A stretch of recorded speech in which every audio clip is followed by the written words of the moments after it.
ছোটরা তো বটেই, এমনকি বড়দের কাছেও অ্যামিউজমেন্ট পার্ক এবং এর রাইডগুলো যেন আকর্ষণের কেন্দ্রবিন্দু। ছুটির দিনগুলোতে এসব রাইডে জায়গা পাওয়া আর যুদ্ধে জয়ী হওয়া প্রায় একই কথা। তবে পৃথিবীতে এমন কিছু রাইড আছে যে রাইডে চড়তে হলে আপনাকে শারীরিক, মানসিক ইত্যাদি সব দিক থেকে সম্পূর্ণ ফিট হতে হবে। আবার কিছু রাইডে চড়ার জন্য তো আপনাকে রীতিমতো ডাক্তারি পরীক্ষা করে তারপরে বন্ডে সই দিতে হবে যে আপনার কিছু হয়ে গেলে তার জন্য আপনি নিজেই দায়ী থাকবেন। এই রাইডগুলোর মধ্যে কিছু কিছু রাইড এতটাই এক্সট্রিম যে যদি কেউ এই রাইডে ওঠেন তাহলে এদের অধিকাংশই আর এই রাইডে না ওঠার পণ করেন। আর এসব রাইডে অজ্ঞান হয়ে যাওয়া, দুর্ঘটনার শিকার হওয়া এগুলো তো মামুলি ব্যাপার। তো চলুন আজকে আপনাদের পৃথিবীর সবচেয়ে ভয়াবহ কিছু রাইডের সঙ্গে পরিচয় করিয়ে দেই।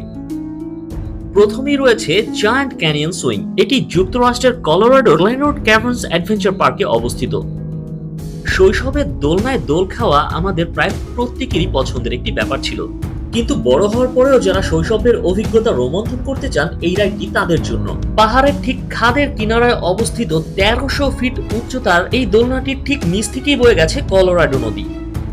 একসাথে একবারে এই দোলনাটিতে ৪ জন মানুষ বসতে পারে এবং যখন এই দোলনা দোলা শুরু করে তখন অধিকাংশ মানুষ তাদের শ্বাস পর্যন্ত নিতে ভুলে যান।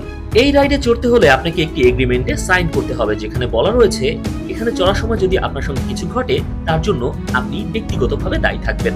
দোলনার ভয়ঙ্কর দোলের পাশাপাশি আপনারা এই ক্যানিয়ন ফ্লাইয়ারও চড়তে পারেন, যাতে খাদের উপরে ঝুলে থাকার অভিজ্ঞতা পাবেন।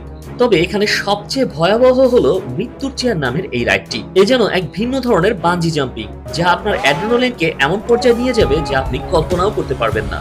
আপনাকে চেয়ার এবং চেয়ারকে দড়ির সঙ্গে বেঁধে আপনাকে পাহাড়ের নিচে ছুঁড়ে ফেলা হবে। আর এখানে আপনি যে ফ্রি ফল অভিজ্ঞতার সম্মুখীন হবেন তা হয়তো বিশ্বের আর কোথাও পাওয়া সম্ভব নয়। তবে আপনি দুর্বল চিত্তের হলে জ্ঞান হারাবেন এ ব্যাপারটা মোটামুটি নিশ্চিত। নাম্বার 2 এ রয়েছে দ্য স্কাই টাওয়ার, যা ডেনমার্কের টিভলি ফ্রাইডেন অ্যামিউজমেন্ট পার্কে অবস্থিত। এই অ্যামিউজমেন্ট পার্কটি এর ভয়াবহ এবং মারাত্মক সব রাইডের জন্য বিখ্যাত। তবে আপনার যদি উচ্চতা ভীতি বা অ্যাক্রোফোবিয়া থেকে থাকে তাহলে এই রাইডটি আপনার জন্য না। এই রাইডে ফ্রি ফল অভিজ্ঞতার জন্য ১৩০ ফুট উঁচু টাওয়ার থেকে মানুষকে সরাসরি নিচে ফেলে দেওয়া হয়। হ্যাঁ, যদিও নিচে ২ স্তর বিশিষ্ট নেট থাকে যা আপনি কোনোভাবেই ভেদ করতে পারবেন না, তবে উপর থেকে পড়ার সময় আপনার গতি ১৫৫ মাইল পার ঘন্টায় পৌঁছে যাবে। তবে এই রাইডটি উপভোগ করার জন্য কিছু অত্যাবশ্যকীয় বাধ্যবাধকতা রয়েছে। এখানে চড়তে হলে আপনার বয়স সর্বনিম্ন ১৪ বছর হতেই হবে, ওজন হতে হবে ৫০ থেকে ১১৮ কেজির মধ্যে। এছাড়াও আবহাওয়ার অবস্থা যদি ভালো না থাকে, কুয়াশা থাকে, ঝড়ো হাওয়া বা বজ্রবৃষ্টি থাকে, আপনি যদি অ্যালকোহল কনজিউম করে থাকেন, আপনার হাই ব্লাড প্রেশার থাকে, আপনি যদি স্লিপিং পিলস নিয়ে থাকেন অথবা আপনার ব্যাক পেইন থাকে, আপনার যদি কোনো ক্ষত থাকে, মৃগী বা খিঁচুনি থেকে থাকে, শরীরে কোনো জায়গায় ব্যথা বা হাড়টি ভাঙা থাকে, তাহলে এই রাইডে চড়ার অনুমতি আপনাকে দেওয়া হবে না। নাম্বার ৩ এ রয়েছে এক্সট্রিম, যা যুক্তরাষ্ট্রের লাস ভেগাসে অবস্থিত। এটি লাস ভেগাসের অন্যতম উঁচু একটি বিল্ডিং এর ৮৬৬ ফিট উঁচুতে অবস্থিত। আপনার যদি অ্যাক্রোফোবিয়া থেকে থাকে এবং আপনি এই ভয়কে জয় করতে চান তাহলে এই রাইডটি আপনার জন্য।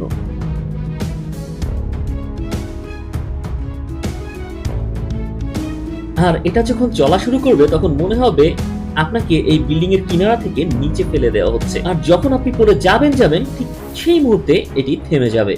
হয় আপনার ভয় কাটবে, না হয় আপনি অজ্ঞান হয়ে যাবেন, যে কোনো একটা তো হবেই।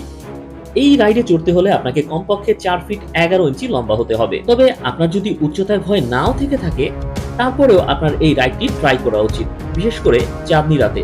তখন আপনি এই উচ্চতা থেকে দোল খেতে খেতে মরুভূমির অকল্পনীয় অপার্থিব সৌন্দর্য উপভোগ করতে পারবেন। নাম্বার ৪ এ রয়েছে যুক্তরাষ্ট্রের জিপার রাইড। অত্যন্ত জনপ্রিয় এই অ্যামিউজমেন্ট রাইডটি ১৯৬৮ সালে জোসেফ ব্রাউন ডিজাইন করেছিলেন। রাইডটি এতটাই জনপ্রিয় হয়েছে যে যুক্তরাষ্ট্রের পাশাপাশি কানাডা, অস্ট্রেলিয়া, মেক্সিকো ও নিউজিল্যান্ডের মতো দেশেও এই একই রাইড তৈরি করা হয়েছে। শক্তিশালী জি ফোর্স অনুভবের পাশাপাশি রাইডারদের পক্ষে এটাও বোঝা অসম্ভব হয়ে যায় যে রাইডটি ঠিক পরের মুহূর্তে কোন দিকে বাঁক নিয়ে ঘুরে যাবে। এই রাইডের আনপ্রেডিক্টেবল মুভমেন্টটি থ্রিল সিকার্সদের কাছে এই রাইডটিকে অন্যতম আনন্দের কেন্দ্রবিন্দুতে পরিণত করেছে। এই রাইডটি চলার সময় প্রত্যেকেই স্বতন্ত্রভাবে আলাদা জি ফোর্স এবং মুভমেন্ট অনুভব করেন। কখনো ৮০, কখনো ৯০, কখনো ১৮০ অথবা কখনো ৩৬০ ডিগ্রির আনপ্রেডিক্টেবল ঘূর্ণনের সঙ্গে নিজেকে খাপ খাওয়াতে প্রত্যেকের ইন্দ্রিয়ের সঙ্গে মোটামুটি যুদ্ধ করতে হয়। এই রাইডটিকে দেখে আহামরি কিছু মনে না হলেও এটি কিন্তু অত্যন্ত ভয়াবহ। ১৯৬৮ থেকে ১৯৭৭ সালের মধ্যে এই রাইডে অনেকে আহত হয়েছেন, এমনকি 4 জনের মৃত্যুর ঘটনা পর্যন্ত ঘটেছে। অনাকাঙ্ক্ষিত দুর্ভাগ্যজনক ঘটনাগুলো ঘটার পরে 1977 সালের সেপ্টেম্বর মাসে এই রাইডটিকে বন্ধ ঘোষণা করা হয়। তবে এই রাইডে আরো কিছু ইমপ্রুভমেন্ট করা এবং এর সেফটি ফিচার্স আরো বাড়ানোর পরে এটিকে আবারও জনসাধারণের জন্য উন্মুক্ত করা হয়। আপনার যদি এই রাইডে চড়ার ইচ্ছা থাকে তাহলে আপনি এবং আপনার সঙ্গে আপনার বন্ধু বা পরিবারের যারা যাবে খেয়াল রাখবেন তারা কেউ যেন ভরা পেটে না যায়। নাম্বার 5-এ রয়েছে Banshee roller coaster, Kings Island, USA. Amusement রাইডের জগতে যতই থ্রিলিং রাইডস থাকুক না কেন, এর সিংহাসন এবং এর ক্রাউন কিন্তু এখনো রোলার কোস্টারের দখলেই রয়েছে। এর ইমপ্রুভড সেফটি ফিচার্স এবং থ্রিলিং অভিজ্ঞতা দানের জন্য এটা সকলের কাছে এখনো সমান জনপ্রিয়। তবে এর বিশেষত্ব হচ্ছে এটা সম্পূর্ণ ইনভার্টেড অবস্থায় চলে, অর্থাৎ মানুষজন উল্টো অবস্থায় এই রাইডকে উপভোগ করার সুযোগ পান এবং এই উল্টো অবস্থায় 109 কিলোমিটার গতিতে 7 বার উল্টো ঘোরা, আকাশের দিকে ছুটে চলা, vertical loop, zero gravity roll, inversion fall এবং ইনলাইন রোল এটাকে এক অনন্য পর্যায়ে নিয়ে গেছে। বিশ্বের সবচেয়ে দীর্ঘ ইনভার্টেড রোলার কোস্টারের রেকর্ডটিও এই রোলার কোস্টারের দখলে।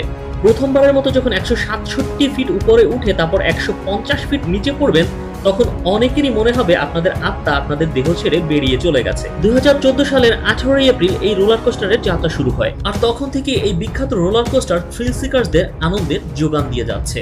তো আজকের মতো এ পর্যন্তই। ইনশাআল্লাহ খুব শীঘ্রই আবারও আপনাদের জন্য কোনো নতুন চমৎকার ও তথ্যবহুল ভিডিও নিয়ে হাজির হব। আপনাদের প্রত্যেকটি লাইক, কমেন্ট ও শেয়ার আমাদের নতুন ভিডিও বানানোর অনুপ্রেরণা। পরবর্তী চমৎকার ভিডিওগুলো মিস না করতে চাইলে চ্যানেলটিকে সাবস্ক্রাইব করতে ভুলবেন না। সবাই ভালো থাকবেন এই প্রত্যাশায়। আসসালামু আলাইকুম।